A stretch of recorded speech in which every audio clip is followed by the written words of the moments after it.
What's going on, people? It's eManG45. Like, comment, subscribe, share, hit the bell for notifications, all the good stuff, right? I am creating content about other stuff and shoes, but in this particular video I'm going to be making content about two particular shoes, and they're going to be comparisons. Obviously, if you've seen by the title, this is a comparison between the Yeezy Qntm. There was a review on this, the Qntm Teal specifically, and the Air Fear of Gods, the Air Fear of God of Noirs specifically. Like, comment, subscribe, share, all the good stuff. Like I said in the very beginning, I'm gonna get that into your head, right? Do it. Before I get onto the actual comparison between these two shoes, I just want to talk about briefly how this shoe came about and how this shoe came about. So in the beginning, Kanye West, he had a design sort of partnership with Nike, created two separate shoes and wanted to create a third iteration, but this time creating a collection of clothing. Nike did the analysis on it and they felt like it wasn't really worth it. Kanye West then headed over to Adidas and became a billionaire. So Nike, their analysis wasn't correct. And I think it would have been very, of course it's lucrative, but I think it would have been a special sort of thing because Nike is that company where they're doing their stuff right now. They're making innovative products, but because of their mistakes, they are now losing shares of the market. Do you know what I'm saying? So bit by bit, because of what Kanye West has done with Adidas, this is exactly what happened. Anyway, I digress. So Kanye West left Nike, went to Adidas, and they both came together, collaborated, and made the 750s. And the 750s was a somewhat styled sports leisure shoe that just looked like a Chelsea boot. And that's when he had the idea that this is actually a basketball shoe and it's just stylish. Well, it wasn't the best basketball shoe, but you know, at least it created a conversation and the conceptualization of actually making a basketball shoe a sort of high-end basketball shoe that people can wear on a day-to-day basis. So Nike took a hold of that and said, Mr. West, we're gonna take your idea and try and implement that into our brand, Nike. So what they did, they went and hollered at Kanye West's good friend, Lorenzon, and he then created the Air Fear of God ones, which is pretty much what the Air Yeezy 3 would have looked like with a strap, without a strap, sorry. So this is what Lorenzon and his team had designed at Nike, and this is exactly what they have. So just to compare, this is about in both of these actually particular shoes, one has the Zoom technology, Air Zoom technology, and another one has Boost. And in terms of comfort level, in terms of everyday comfort, because not everybody who's watching plays basketball or is into that sort of type of sport, but they just want an everyday comfortable shoe that is very much fashionable and high end. I would say at the end of the day, it's to each his own, because Zoom is a very, very comfortable sort of technology. Personally, I like Zoom. I wear it pretty much every day because I went and purchased some sort of insoles that have Zoom technology, and for me it works. So I definitely know that this shoe works, and this shoe, the oatmeal colorway that I have, is very comfortable as well. This shoe as well is very comfortable too. I just feel like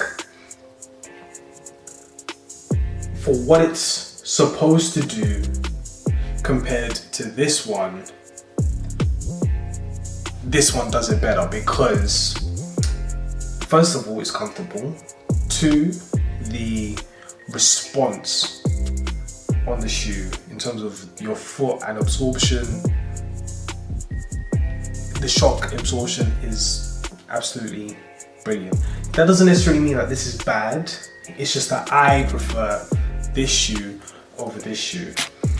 Now that's just comfort level. At the end of the day, these both are very comfortable. I feel like this shoe you can wear for days and days and days and days and days.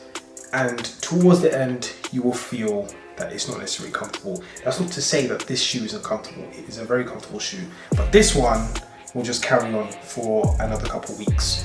But in terms of breathability, I would say that this shoe is a very good shoe, but this one does the job all in all, because I mean the way it's the prime knit works, it's just done nicely. The neoprene, it's not too heavy as well, and also like there's the holes inside that I can't actually show because it's sewn up very well. But this shoe here is very good. In terms of comfort level, this shoe wins. In terms of like breathability and so on and so forth, this shoe I think does what it's supposed to do. In terms of fashionable design, it depends what you're wearing and it depends who it is, because at the end of the day, someone who can wear this with a suit, you can't really wear this with a suit. I don't really see you wearing this with a suit, big man, because it's like, what are you doing? Who are you trying to impress in a job interview with this shoe on? You can't be Apple execs. Unless you're working, you can't. Nah, bro, you can't. This one, I think it's decent enough for jeans, it's decent enough for joggers. This one right here is pretty much an all-rounder, I think. Mainly because it's colored black, but just in general, the Air Fear of God ones is a very comfortable, sleek, minimalistic shoe. Whereas this one, it's not minimalistic. This is loud. This is supposed to be in your face, especially with the 3M design at the back. This is supposed to do what it's supposed to do, disrupt. But all in all, these are both beautiful shoes, beautiful, lovely, comfortable shoes. That's what I can say about it. In terms of getting on the shoe, this shoe definitely wins. If you're in the airport, you would want to wear this shoe, right? Because this one, people are going to be looking at you funny. People are going to be looking at you like you are a refugee, like you don't know how to take off shoes. People are going to be looking at you like you're a 5-year-old. Like, what's going on? He doesn't know how to undo his shoelaces and then tie them on again. And then you may go into other international airports where they tell you to take off your shoes when you enter the airport, and then tell you to take off your shoes before you enter the plane. So this shoe, definitely don't take it with you if you're traveling. If you're just walking around on a casual day, both shoes will do. If you're going to an airport, just wear this shoe, right? If you want to be stylish, especially if you're wearing joggers. This shoe right here, this is a joggers thing. Do you get what I'm saying, right? You wear a pair of joggers, you're hype, you good.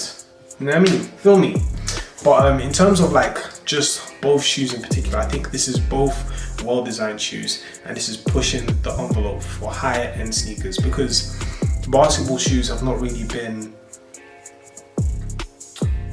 sort of fashionable, you know.